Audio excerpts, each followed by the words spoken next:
ఆమె తల్లికి తండ్రికి నా హృదయపూర్వకమైన వందనాలు. కూడి వచ్చిన దేవుని బిడ్డలందరికీ కూడా పేరు పేరుగా నా యొక్క వందనాలు. నాకు చర్చితో పరిచయం 2014 మే నెల 20వ తారీఖు. ఈ 2014లో నేను ఎలా వచ్చానంటే, కొన్ని అననుకూల పరిస్థితుల వల్ల ఆరోగ్యం కొరకు నాకు ఒక పాప పుట్టింది. ఆ పాపకు అనారోగ్యం రావడం వల్ల ఆ అనారోగ్యం ఎక్కడ చూపించినా కూడా బాగుపడలేదు, కుదుట పడలేదు. ఆ రోగం అలాంటిది.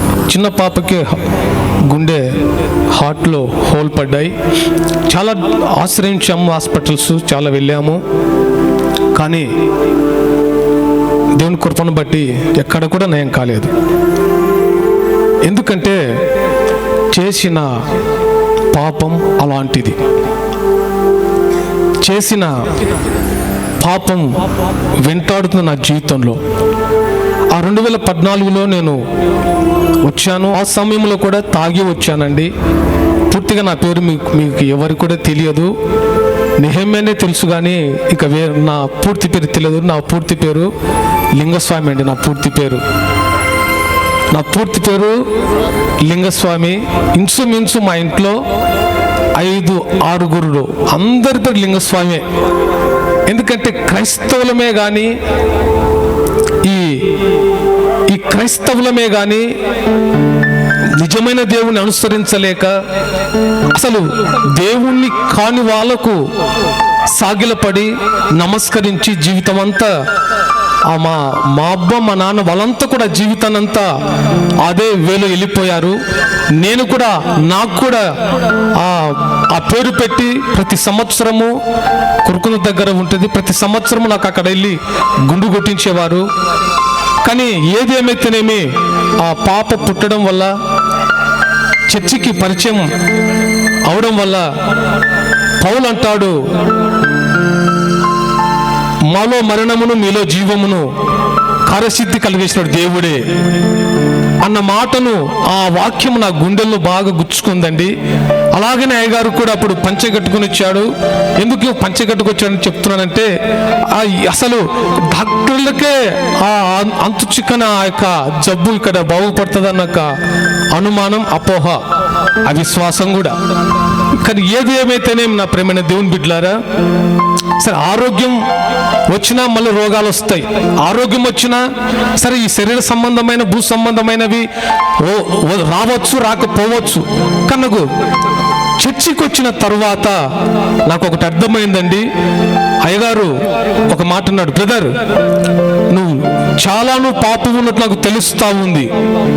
నీ దుష్టత్వం మానుకొని నువ్వు ప్రభును సొంత రక్షకుడిగా అంగీకరిస్తే ప్రభుకు అసాధ్యమైనది ఏది కూడా లేదని నాతో అన్నప్పుడు ఆ మాట నాకు కొంచెం వినుబుద్ధి కలిగింది. అలాగే ఆ మాట వింటా ఉంటే నాలో ఏదో నా గుండెలో ఏదో ఒక గుణపమల గుచ్చుకుంటా ఉంది. ఆ మాట వింటా ఉంటే నాలో ఏదో తెలియని మార్పు కలుగుతా ఉంది. ఆ మాట వింటే నాలో ఏదో ఒక నూతనమైన బలం, నాలో ఉన్న మత్తు తొలగిపోయింది. ఆ రోజు పాప చనిపోయిందండి. చనిపోయినందుకు నాకు పెద్దగా బాధ కూడా ఏం లేదు. ఎందుకంటే మనం అంత కూడా చనిపోవలసిన వారమే. కానీ రక్షింపబడిన ప్రతి వ్యక్తి దేవునితో జీవిస్తాడు అన్న నిరీక్షణ నాలో కలిగిందండి. దావీదు కూడా పాప చనిపోయినప్పుడు ఎక్కడికి నెయ్యికో గొయ్యికో ఎక్కడ పోలేదండి. తిన్నగా దేవుని మందిరానికి వెళ్ళినాడు. ఆ మాట 2వ సమూయేలు 12లో దైవజనులకు ఆ మాట చెప్పాడండి. ఆ మాట 2014 నుండి ఇప్పటికీ నా గుండెలో ఆ మాట మెదులుతూనే ఉంది. నిజంగా నా పాప పుట్టకపోయింటే నాకున్న అలవాటును బట్టి, నాకున్న ఆ యొక్క మత్తు పానీయాలను బట్టి, చెడు స్నేహాలను బట్టి నా జీవితం అంతా ఎప్పుడు నా దీపం ఆరిపోయింది. ఆరిపోయి నా దీపాన్ని దేవుడు 2014లో ఇదిగో ఇప్పటి ఆనాటి నుండి ఈనాటి వరకు వెలిగిస్తూనే ఉన్నాడు. ఎక్కడ కూడా తొలగకుండా నడిపిస్తూనే ఉన్నాడు. ఎక్కడ కూడా కాలు జారకుండా పట్టుకుని ఉన్నాడు. సజీవంగాను, సత్యవంతుడిగాను, నీతివంతుడిగాను ఆ రక్తం చేత కాచి, ఇదిగో ఆ శిలువల రక్తము కాచిన రక్తం, అది నిర్దోషమైన రక్తం, నీతివంతమైన రక్తం, ఎంత ఘోర పాపైనా క్షమించుటకు శక్తి కలిగిన రక్తం అని విశ్వసించాను, నమ్ముకున్నాను. నిజంగా మా గ్రామంలో నేను మా తమ్ముడు ఒక నలుగురు కలిసి చర్చి కూడా కట్టించాం. ఒక నలుగురు కలిసి చర్చి కూడా సందా పోగేసి చర్చి కూడా కట్టించాము, కానీ మనసును కట్టుకోలేకపోయాను. ఈ చర్చి కడితే పేరు వస్తుంది అనుకున్నాము, కానీ అలాగనే మా ఇంట్లో మా బాబాయ్ పాస్టరే, మా మామ పాస్టరే, నాకెవరు చెప్పలేదండి. నేను చేసే ప్రతిదీ, నేను ఏం చేస్తున్నానో, ఇదిగో నువ్వు పలానా తప్పులో ఉన్నావని నన్ను గద్దించేవారు లేరు, నన్ను హెచ్చరించేవారు లేరు. ఇదిగో నేను ఎప్పుడైతే ఈ మినిస్ట్రీకి వచ్చానో, సంఘంతో పరిచయం అయ్యానో, నన్ను వాక్యం చేత గద్దించారు, నీతి కలిగిన మార్గం నడిపించారు. ఇదిగో నన్ను జీవ మార్గంలోకి నడిపించుటకు మన ఆత్మీయ తల్లి తండ్రి కన్నీరు గార్చారు, నా క్షేమం కొరకు కన్నీరు గార్చారు, ఆరోగ్య కన్నీరు గార్చారు, సమృద్ధి కొరకు కన్నీరు గార్చి నన్ను దేవునితో ఆనుకునేటట్టుగా, దేవునితో నిలబడినట్టుగా చేసిన మనకు ఒక గొప్ప నాయకులు, సేవకులు, స్నేహితులు మనం చెప్పవచ్చు. నిజమైన స్నేహితుడు విడువక ప్రేమిస్తాడండి.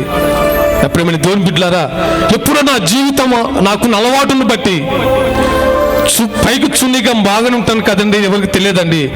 కానీ ఆకాశం మందున దేవుడు, నా అంతరంగము ఎరిగిన దేవుడు, నా జీవితాన్ని ఎరిగిన దేవుడు, నా పరిస్థితులు ఎరిగిన దేవుడు నన్ను మార్చి, నన్ను సహవాసములో చేర్చి, ఇదిగో ఎదుట సాక్షిగా నన్ను నిలబెట్టగలిగాడంటే అది మొదటగా దేవుని కృప, రెండవదిగా మన ఆత్మీయ తల్లి తండ్రి కన్నీటి ప్రార్థన అని నేను ధైర్యంగా చెప్పగలను ఎక్కడైనా సరే. ప్రేమని దేవుని బిడ్డలారా, ఇదిగో 2014 నుండి ఈనాటి వరకు కూడా కనీసం 10 సంవత్సరాలు దాటింది. ఆ మత్తుతో, లోక స్నేహంతో, పాపంతో ఉన్న నా జీవితాన్ని ప్రభు ఈ యొక్క 10 సంవత్సరాలు అవతలైంది. ఇంతవరకు కూడా ఎక్కడికి నన్ను వదలకుండా ఒక సువార్త సేవకునిగా సంఘంలో ఒక పరిచారకునిగా నన్ను ఎన్నుకొని, ఇదిగో ఈ ఘనమైన పరిచర్యలో ఒక సభ్యునిగా, సహవాసునిగా నన్ను ఎన్నుకొని, ఇదిగో ఈ యొక్క కృప కలిగిన సంఘములో, జీవం కలిగిన సంఘములో నన్ను సత్య సాక్షి నిలబెట్టిన దేవుడు సజీవుడు, సత్యవంతుడు, నీతివంతుడు నాడండి. మరొక విషయం చెప్పాలంటే, నా యొక్క సేవ ఇలా వచ్చిన సేవలో కంటే 2019 9 నెల 9వ తారీఖు మేము సేవలకు వచ్చాము. 7గురిమే. ఎందుకు ఆ 7గురిలో నేను ఒక్కనండి. ఆ 7గురిలో ఒక్కనప్పుడు నిజంగా నాకు సేవ చిన్న ఆలోచన లేదండి. ఎందుకంటే నాకు పెద్దగా చదువు లేదు. నేను చదివింది 3వ తరగతి మాత్రమే. ఇప్పుడు కూడా నేను చదువుతానుగా నా పేరు కూడా సరంగా రాయలేను అని అదొక భావంతో నేను సేవ చేయలేను, నాకు చదువు లేదు. వాళ్ళంతా 6గురు అంతా చదువుకున్న వాళ్ళు, కానీ ఇంటర్ 10th వరకు చదువుకున్న వాళ్ళు, నేను చేయలేని సేవ అని ఆ మనసులో ఒక కోరిక అది ఒక తులుస్తా ఉండేదండి. అని అయ్యగారు మమ్మల్ని అభిషేకించారు ఆనాడు 7గురిని. కానీ నేను ఒక దేవతకు చిన్న తీర్మానం చేసుకున్నానండి.